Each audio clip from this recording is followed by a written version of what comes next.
Shalom, saudara-saudaraku, jumpa lagi kita di acara Suara Gembala Gemibem.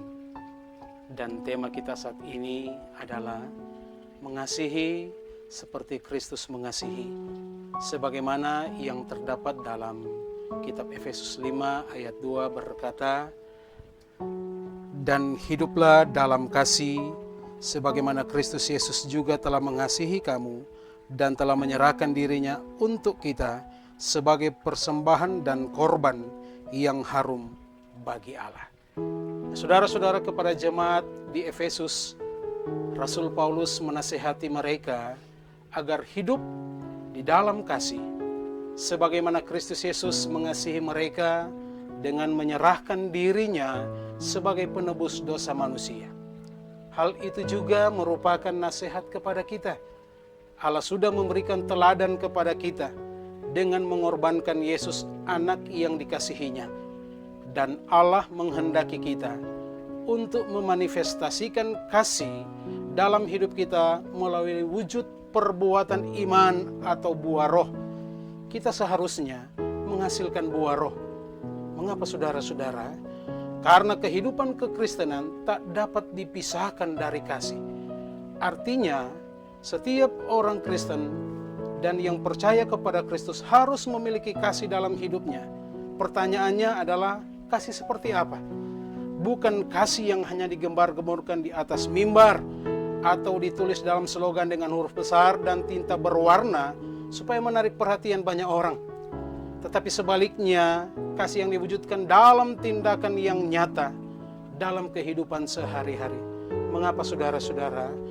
Karena setiap orang Kristen diperintahkan untuk hidup di dalam kasih. Jadi mengasihi dengan kasih Kristus adalah gaya hidup orang Kristen.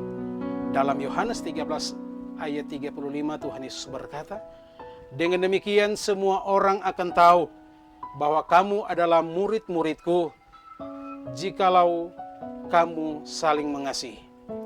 Identitas orang percaya bukan hanya terlihat dari pengakuannya saja di muka umum bahwa dia adalah orang Kristen, melainkan juga dengan mendemonstrasikan kasih Tuhan dalam kehidupan sehari-hari.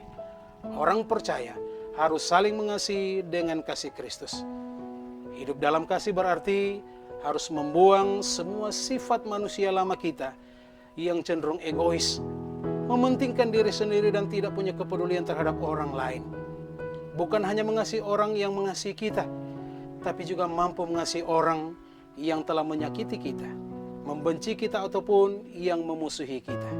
Nah, saudara-saudara, bila kita tetap memperlihatkan kasih kita kepada Kristus dengan menanggalkan manusia lama yang cenderung egois dan mementingkan diri sendiri, maka kita sedang mengalahkan dunia dengan segala kemewahan dan kegemerlapannya yang sewaktu-waktu bisa memperdaya kita dengan kesombongan dan keangkuhan.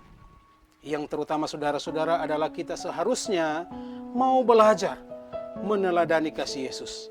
Dalam Kamus Besar Bahasa Indonesia, kata meneladani berasal dari kata teladan, yaitu sesuatu yang patut ditiru atau baik untuk dicontoh dalam hal perbuatan, kelakuan, dan sifat. Dalam kasihnya, Yesus memberikan teladan yang luar biasa, di mana kasih Yesus adalah kasih yang tidak memandang muka, tidak memandang waktu, tanpa pamrih dan tanpa syarat.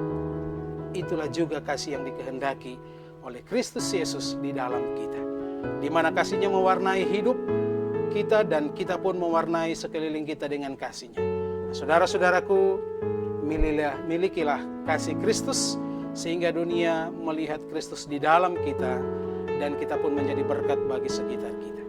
Dan mintalah kepada Bapa supaya mengajarkan kita untuk dapat mengasihi dengan kasih-Nya kepada semua orang. Demikian, amin.